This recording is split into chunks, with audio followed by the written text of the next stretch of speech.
The distant wail of a baby cut through the crisp Montana evening as Abigail Turner stumbled off the stagecoach, her arms trembling with exhaustion. It was 1878, and the small mining town of Silver Creek was supposed to be her salvation, not another dead end in a life that had become a series of them. Instead, the man who had promised to meet her to marry her was nowhere to be found.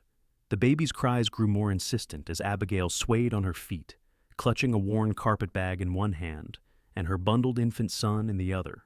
The stagecoach driver had already unloaded her trunk, dropping it unceremoniously in the dusty street before tipping his hat and driving away, leaving her alone as darkness crept across the horizon. "Miss," a gruff voice called from behind her. "You waitin' on someone?" Abigail turned to see the saloon keeper, a portly man with a greasy apron and suspicious eyes. "Yes, sir. A Mr. James Wheeler. He said he would meet me here." The saloon keeper's face twisted into something between pity and disgust. "Wheeler ain't been around these parts for near 2 months. Cleared out after a bad night at the poker tables. Owes half the men in town money." The words hit Abigail like a physical blow. She had spent the last of her money on the stagecoach fare, believing the letters from a man she'd never met who had answered her advertisement in the matrimonial newspaper. A man who had promised to care for her and her infant son after her husband's death had left her destitute. "I see," she managed, though her voice cracked. Is there a hotel where I might stay tonight?" The man shook his head. "A hotel's full up with minors. And they don't take to babies crying through the night anyway." He gave her a final look before retreating inside, calling over his shoulder, "You best move along. This ain't no place for a woman and child after dark." The door slammed shut, leaving Abigail alone with her son, who had momentarily quieted in her arms. The street was emptying as workers headed home or into the saloon. She sank down onto her trunk, tears threatening to spill over. Her son, barely 4 months old, would be hungry soon. The night was growing cold, and she had nowhere to go. As the lamps in the saloon windows cast long shadows across the street, Abigail noticed a tall figure approaching on horseback. The rider dismounted with fluid grace, tying his horse to the hitching post before striding toward the saloon entrance. He paused when he spotted her, his face shadowed beneath a wide-brimmed hat. "Evening, madam," he said, his voice deep but gentle. "You seem to be in some difficulty."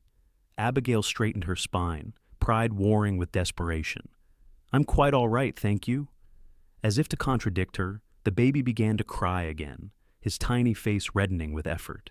The stranger stepped closer, and in the lamplight, Abigail could see he was younger than she'd first thought, perhaps 30, with sun-weathered skin and clear blue eyes that assessed her situation with unsettling accuracy.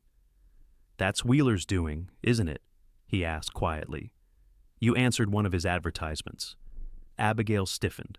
"You know him?" "Know of him. He's pulled this trick before. Promises marriage to Eastern women, gets them to come out here, then disappears before they arrive." He removed his hat, revealing thick dark hair. "The name's Adam Porter. I ranch about 5 miles outside of town." The baby's cries grew louder. Abigail bounced him gently, but hunger and the strange surroundings had him inconsolable. "How old?" Adam asked, nodding toward the infant. 4 months, Abigail replied. "His name is Henry." Adam glanced around the darkening street, then back at Abigail's face. His expression softened. "You got any place to go, Mrs. Turner, Abigail Turner? And no, Mr. Porter, I don't. I spent everything I had getting here." Adam nodded once, decision made. "You're coming home with me." Abigail recoiled. "I most certainly am not. I don't know you, sir." "And I don't know you," he countered evenly. "But I do know that a woman and baby alone on the streets of Silver Creek won't last the night, not safely." He gestured toward the saloon. "Once those men start drinking and gambling, this street gets rough. I've got a spare room, a warm fire, and my housekeeper, Mrs. Callahan, is a good sort. You'll be safe, and tomorrow we can figure out what's to be done." Abigail hesitated, searching his face for any sign of deception or ill intent. All she saw was steady determination, and something else, compassion perhaps. "Why would you help me?" Adam's jaw tightened. "Because someone should have. Now, will you come, Mrs. Turner? Or would you prefer I find the sheriff to escort you to our town's non-existent women's shelter? The baby's cries rose again, and Abigail felt her resistance crumbling. Very well, Mr. Porter. Just for tonight. Adam nodded, then hoisted her trunk onto his shoulder, as if it weighed nothing. Can you ride with the baby? My horse is gentle enough. I can manage, Abigail said, gathering her carpetbag. Adam secured her trunk to the back of his saddle, then helped Abigail mount, passing the baby up to her once she was settled. He led the horse on foot through town and out onto the open road, where the first stars were appearing in the darkening sky. It's not far, he assured her, just over that ridge. They traveled in silence, the baby quieting somewhat, with the gentle rocking motion of the horse. Abigail's mind raced with worry. She had left behind everything familiar to start a new life, only to find herself even more vulnerable than before. And now she was placing her trust in a stranger, a man who might be kind, or might be something else entirely. When they crested the ridge, Abigail gasped.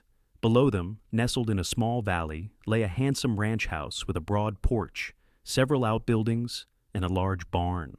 Lamplight glowed from the windows, and smoke curled from the chimney. It looked like a painting of home. Welcome to the Triple P Ranch, Adam said, a hint of pride in his voice. As they approached, the front door opened, and a stout woman with gray hair appeared, wiping her hands on her apron. Adam Porter, I was about to send the boys looking for you. Supper's been ready this hour past. She broke off, noticing Abigail on the horse. And who might this be?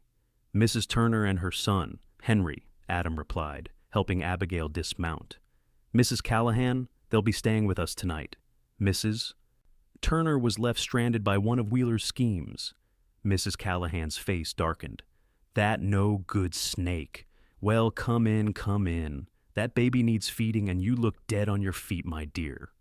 Abigail followed the housekeeper into the warm house, surprised by its comfortable furnishings and cleanliness. A large fireplace dominated one wall of the main room, with several comfortable chairs arranged before it. Bookshelves lined another wall, filled with volumes that spoke of an educated mind. I'll just take the baby while you get settled, Mrs. Callahan offered, already reaching for Henry. I raised 6 of my own, God rest their father's soul. I still remember how. Too exhausted to protest, Abigail surrendered her son, who immediately began to root against Mrs. Callahan's shoulder. He's hungry, Abigail apologized. Then we'll feed him, the older woman said, matter-of-factly. I've got goat's milk warming by the fire. Not as good as mother's milk, but it'll do for now. Adam entered, carrying Abigail's trunk. I'll take this to the spare room. Mrs. Callahan, can you show Mrs. Turner where she'll be staying after she's had something to eat? Of course. Mrs. Callahan was already moving toward the kitchen, crooning softly to Henry. Come along, Mrs. Turner. A hot meal will do you good. The kitchen was as inviting as the rest of the house, with a large iron stove emanating heat and the smell of fresh bread and stew filling the air. A rustic table was set for one, which Mrs. Callahan quickly expanded to accommodate Abigail. Where are the ranch hands? Adam asked, washing his hands at a basin near the door. Already ate and went out to check the north pasture. That wolf's been back, Mrs. Callahan replied, expertly cradling Henry while she ladled stew into bowls. They're taking turns standing watch tonight. Abigail sat down hesitantly, feeling out of place yet desperately grateful for the warmth and food. I don't know how to thank you both. No need, Adam said, taking his seat across from her. Any decent person would do the same. As they ate, Abigail found herself studying her host. In the lamplight, she could see him more clearly, the strong line of his jaw, the small scar near his right eyebrow, the way his hands, rough from work, still handled his utensils with surprising grace. He wasn't handsome in the conventional way her late husband had been, but there was something compelling about his face, a steadiness that spoke of reliability. How long have you been in Montana, Mr. Porter? She asked, trying to distract herself from her own worries. 8 years, he replied. Came west after the war, worked other men's cattle, saved enough to buy this place 3 years back. Been building it up since. He glanced around the room. It's coming along. It's lovely, Abigail said sincerely. Very much a home. Something flickered in Adam's eyes. Pleasure, perhaps, or surprise at the compliment. And you, Mrs. Turner, where are you from? Philadelphia originally. My husband, Thomas, was a clerk in a shipping office. When he died of pneumonia last winter, I found myself with a new baby, no family to turn to, and creditors at the door. She looked down at her bowl. The advertisement seemed like Providence. Wheeler's good at making things seem that way, Adam said grimly. He's done this to at least 3 other women I know of. What became of them? Abigail asked, her heart sinking. One married a storekeeper in town. One took work as a teacher at the Indian school north of here. The third... His voice trailed off. What happened to her? Abigail pressed. She didn't make it through her first winter, Mrs. Callahan said bluntly, returning to the table with Henry, who was now contentedly sucking on a makeshift bottle. Poor thing caught influenza, had no one to care for her or her children. A chill ran through Abigail despite the warm room. That could so easily be her fate. But you won't be alone, Adam said firmly, as if reading her thoughts. We'll help you get established. This country's hard, but the people in it don't have to be. After supper, Mrs. Callahan showed Abigail to a small but comfortable bedroom with a trundle bed for Henry.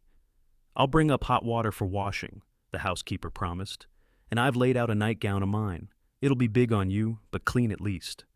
Once alone, Abigail sat on the bed, Henry sleeping peacefully beside her, and finally allowed herself to cry. Silent tears streamed down her face as the full weight of her situation settled on her shoulders. She was thousands of miles from anything familiar, with only a few dollars to her name and a baby depending on her. A soft knock at the door made her hastily wipe her eyes. "Come in," she called, expecting Mrs. Callahan with the promised water. Instead, Adam stood in the doorway, holding a small wooden box. "I thought you might need this," he said, offering it to her. Inside were basic toiletries, a comb, a small pot of cream, a cake of lavender soap. They belonged to my sister. She stayed here for a while, after her husband died. Abigail accepted the box with trembling hands. "That's very kind. Where is your sister now?" "Back east, remarried. She's happy." He hesitated. "You will be too, Mrs. Turner. Maybe not tomorrow, but someday." His certainty was strangely comforting. "Thank you, Mr. Porter, for everything." He nodded once. "Sleep well. We'll talk more in the morning." As he turned to leave, Abigail called after him. "Mr. Porter, why did you really help me? The truth, please." Adam paused, his hand on the doorframe. "Because 8 years ago, I was new to this country too. Lost everything in a blizzard in my first winter house. Livestock. Nearly my own life. A family of Blackfoot found me half frozen and took me in, fed me, nursed me back to health." His eyes met hers. "I promised myself I'd pass on that kindness if I ever got the chance."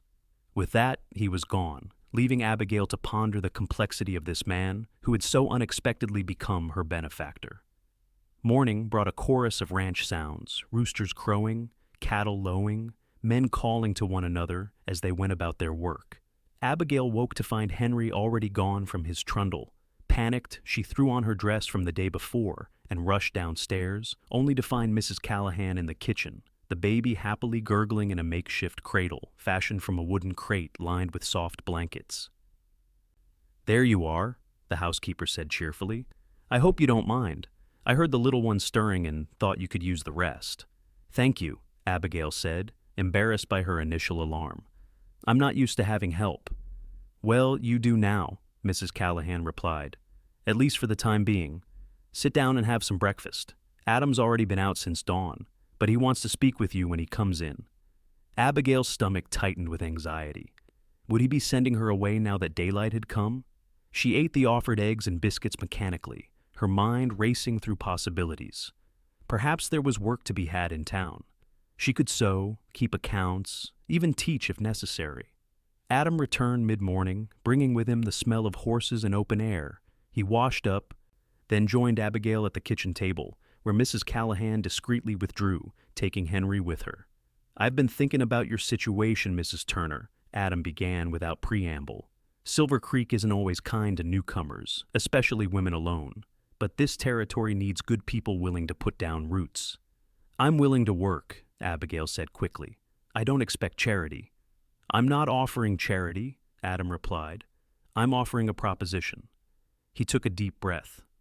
"This ranch needs a woman's touch. I need someone to help run the household, keep the books, make this place more than just a cattle operation. Mrs. Callahan is getting on in years and wants to move to town to be closer to her daughter." Abigail stared at him. "Are you offering me employment, Mr. Porter?" "After a fashion." He met her eyes directly. "I'm offering you a partnership, a marriage of convenience, if you will." Abigail nearly choked on her tea. "Marriage? But you don't know me." "I know enough," Adam said steadily. "I know you're brave enough to travel across the country for a chance at a better life. I know you care deeply for your son. And I know that you have pride, but not so much that it blinds you to practical solutions." "But marriage?" Abigail repeated, stunned. "It makes sense," Adam continued. "You need security and a home for your boy. I need a partner, someone with a head for figures and the social graces I lack. We would share the work, share the profits, raise Henry together." He paused. "I'm not asking for anything improper. Separate rooms to start. If affection develops between us over time, well, that would be a blessing. If not, we would still have a respectful partnership." Abigail sat back in her chair, overwhelmed. "This is unexpected." Adam's lips quirked in the barest hint of a smile. "I'm not known for being particularly romantic, Mrs. Turner, but I am known for being straightforward and fair. I would never mistreat you or Henry. This ranch would be as much yours as mine." "May I have some time to think about it?" Abigail asked. "Of course. Take all the time you need." He rose from the table. "In the meantime, you're welcome to stay here. No strings attached." In the days that followed, Abigail found herself observing Adam Porter with new eyes. She watched how he interacted with his ranch hands firm but fair, earning their respect rather than demanding it. She noticed how he checked on the pregnant mare in the barn 3 times a day, speaking to her in low, soothing tones. She saw his patience with Henry, who seemed fascinated by the tall cowboy's deep voice. Mrs. Callahan, sensing Abigail's dilemma, offered her own insights. "He's a good man," she said one evening as they prepared supper together. "Stubborn as a mule sometimes, and he works too hard, but there's not a mean bone in his body." "But marriage," Abigail murmured, "it's so permanent." "So is starving," Mrs. Callahan replied bluntly. "And that's what happens to women alone out here, especially with children. I'm not saying marry him if the thought turns your stomach, but if you think you might grow to care for him, it's not such a terrible prospect." The truth was, Abigail didn't find the idea terrible at all. In fact, the more time she spent in Adam's company, the more she found herself drawn to his quiet strength and unexpected moments of gentleness. When he showed her his small library and she discovered his love of poetry, something warmed inside her that had been cold since Thomas's death. A week after her arrival, Adam took her on a tour of the ranch. They rode side by side, Henry securely bundled against Abigail's chest in a sling Mrs. Callahan had fashioned. "The north pasture needs work," Adam explained, pointing to a distant stretch of land. "I want to divert part of the creek to make it more productive in the dry season." "How many cattle do you run?" Abigail asked, genuinely interested. "About 300 head, plus 20 horses. It's small compared to some spreads, but it's growing." There was pride in his voice. "Next spring I plan to expand the main house, add a proper nursery, and maybe a study." The casual way he included her son in his plans touched Abigail deeply. As they rode back toward the ranch house, the setting sun bathing the valley in golden light, she made her decision. "I'll marry you, Mr. Porter," she said quietly. Adam reined in his horse, turning to look at her with an expression of genuine surprise. "You will?" "On one condition," Abigail continued, "that we both enter this arrangement with honesty. No false promises, no unrealistic expectations." "Agreed," Adam said solemnly. "Though I do have one expectation, if you'll permit it." "And what might that be?" "That you call me Adam, not Mr. Porter. If we're to be husband and wife, even in name only, such formality seems unnecessary." Abigail smiled, the first real smile since her arrival. "Very well, Adam." They were married 2 weeks later in Silver Creek's small church with Mrs. Callahan and the ranch foreman as witnesses. Abigail wore her best dress, refurbished with lace from Mrs. Callahan's sewing basket. Adam surprised her with a simple gold band that had belonged to his mother. "I want to do this properly," he said, as he slipped it onto her finger, his calloused hand steady against her trembling one. The ceremony was brief, the reception afterward at the ranch modest but warm. As twilight fell and the last guest departed, Abigail found herself alone with her new husband on the porch, Henry sleeping peacefully indoors under Mrs. Callahan's watchful eye. "Are you having regrets?" Adam asked, noticing her pensive expression. "No," Abigail answered truthfully. "Just wondering at the strange turns life takes. A month ago, I was a desperate widow in Philadelphia. Now, I'm a rancher's wife in Montana. For what it's worth, I think you'll make an excellent rancher's wife." Adam's voice held a warmth that made Abigail glance up at him. In the fading light, his features were softened, his usual reserve giving way to something more vulnerable. "I know this isn't the marriage you dreamed of, Abigail, but I promise to be a good husband to you and a good father to Henry in every way that matters." "I believe you," she said softly, and was surprised to realize it was true. That night, true to his word, Adam showed her to her room, now properly furnished with a larger bed and a beautiful quilt Mrs. Callahan had been secretly preparing, and bid her good night with a respectful nod. His own room was across the hall, close enough if she needed anything, but maintaining the boundaries they had agreed upon. As weeks turned to months, Abigail settled into life at the Triple P Ranch with surprising ease. She took over the household accounts, discovering a talent for management that impressed even Adam. She learned to ride better, to identify the different cattle breeds, to anticipate the rhythm of ranch life with its seasonal demands. And slowly, almost imperceptibly, the nature of her relationship with Adam began to shift. It started with small things, his hand lingering on hers when passing the butter at breakfast, her finding reasons to straighten his collar before he left for town. They began to share the evening hours in the parlor, Adam reading aloud from one of his books, while Abigail mended or knitted. Sometimes, when Henry was particularly fussy, Adam would walk the floor with him, his large hands cradling the baby with surprising tenderness. Winter descended on the ranch, bringing with it deep snow and long evenings by the fire. Mrs. Callahan had moved to town as planned, though she visited regularly, leaving Adam and Abigail to navigate their still evolving relationship in greater privacy. It was during one of the season's worst blizzards that everything changed. Adam had been checking fence lines when the storm hit, more suddenly and violently than predicted. When darkness fell and he hadn't returned, Abigail's worry turned to fear. She paced the floor, Henry sleeping unaware of the drama, the wind howling outside like a living thing. When at last she heard the stamp of hooves and the creak of the barn door, she threw a shawl over her shoulders and rushed out into the swirling snow. Adam was in the barn, his horse already unsaddled, his movements slow and stiff as he hung up the tack. At the sound of the door, he turned, his face pale beneath the windburn. "Abigail, you shouldn't be out in this." His voice was hoarse, his lips blue with cold. "And you should," she countered, hurrying to his side. "You're half frozen. Come inside immediately." She took his arm, shocked at how cold he felt even through his heavy coat.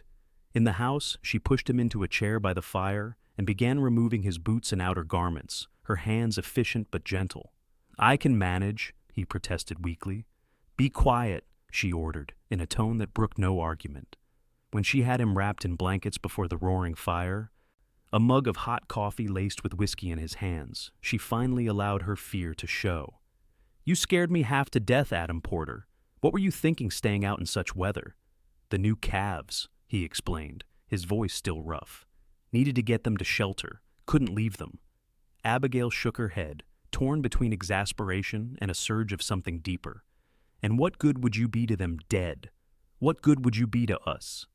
The question hung in the air between them, freighted with meaning neither had openly acknowledged before. Adam's eyes, the blue darkened to indigo in the firelight, held hers. "I didn't think about that," he admitted quietly. "About what it might do to you and Henry if something happened to me." "Well, perhaps you should start thinking about it," Abigail said, her voice catching. "Because I've grown rather accustomed to having you around, Adam, and I don't think I could bear it if—" She broke off as Adam reached for her hand, pulling her gently onto the arm of his chair. "Abigail," he said, her name a question and a plea all at once. "I didn't expect this," she whispered. "When I agreed to marry you, I thought it would be a practical arrangement. I didn't expect to," she faltered, suddenly shy. "To what?" Adam pressed, his fingers warm now against hers. "To fall in love with you," Abigail admitted, the words tumbling out before she could reconsider. "But I have, Adam. Completely and utterly." For a moment, he was perfectly still, and Abigail feared she had misread everything. Then his face transformed with a smile of such radiance it stole her breath. "Thank God," he murmured. "Because I've been in love with you since the moment I saw you outside that saloon, trying so hard to be brave when you were clearly terrified." "You have not," Abigail protested, laughing through sudden tears. "Perhaps not that very moment," Adam conceded, "but soon after. Very soon." He pulled her closer, and this time when their lips met, it wasn't a brief ceremonial kiss as on their wedding day, but something deeper, truer, a seal on, promises they were both now making with their whole hearts. That night, Abigail didn't return to her solitary bed. Instead, she stayed with Adam, both of them discovering with wonder the physical expression of feelings that had been growing in silence for months. Spring came to the Triple P Ranch with a riot of wildflowers and the birth of new calves. Abigail, her belly just beginning to round with their child, stood on the porch watching Adam and Henry, now a sturdy toddler, examining a butterfly that had landed on a fence post. The little boy's laughter rang out clear and joyful as Adam pretended to chase the insect, making exaggerated motions that had Henry shrieking with delight. It wasn't the life Abigail had imagined for herself, not by any stretch, but as she rested her hand on her growing child and watched the man who had become her true partner in every sense, she knew it was infinitely better than anything she could have planned. When Adam looked up and caught her watching, his smile was as warm as the spring sunshine. He lifted Henry onto his shoulders and walked toward her, his stride easy and confident. "What are you thinking about, Mrs. Porter?" he asked, reaching for her hand. "About how sometimes the worst moments in our lives lead us to the best," she replied, leaning into his embrace. "And how grateful I am that I was left outside that saloon, with nothing but a bag and a baby. And how grateful I am," Adam murmured against her hair, "that I decided to go for a drink that evening and found something infinitely more precious waiting outside." Together, they watched the sun setting over the land that had become their home, their family complete and growing, their love as vast and enduring as the Montana sky above them.